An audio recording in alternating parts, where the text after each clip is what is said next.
मैं Vasundhara Mittal little angels high school से आपके हिंदी टीचर।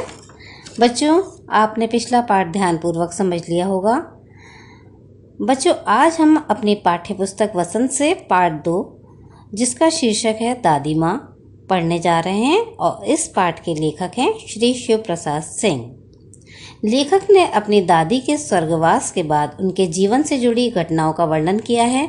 लेखक बताता है कि दादी उनके परिवार की ही नहीं बल्कि सुख दुख में सारे गांव की मुखिया बन जाती थीं।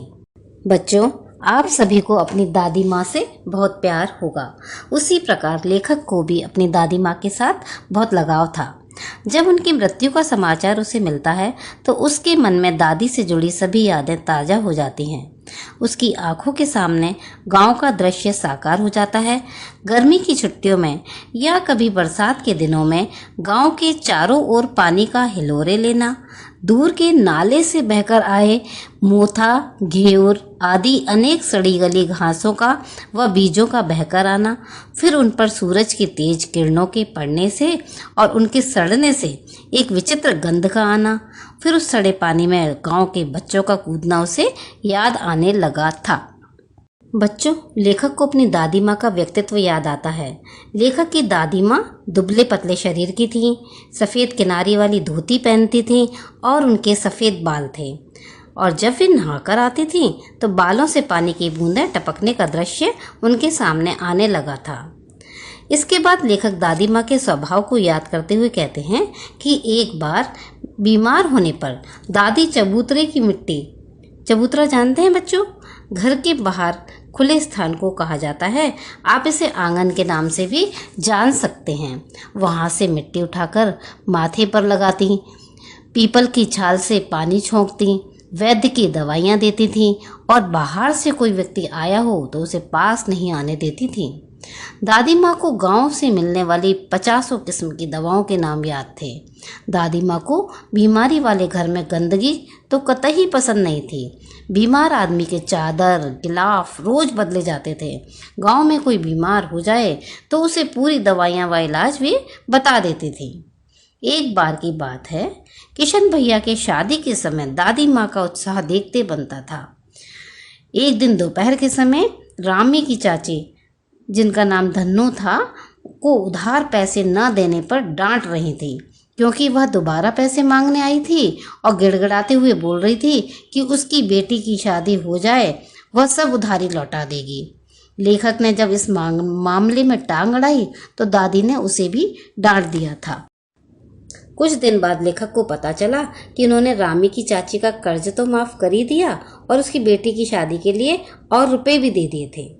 किशन भैया की शादी के वक्त रात भर गाना बजाना होता था। लेखक बीमार होने के कारण और उसके मामा का लड़का देर से पहुंचने के कारण बारात में नहीं जा सके थे तो दादी ने लेखक को पास की चारपाई पर सुला दिया जहां औरतें अभिनय कर रही थी और नाच गा भी रही थी। औरतों ने इस पर नाराजगी दिखाई कि यहाँ लड़कों का क्या काम।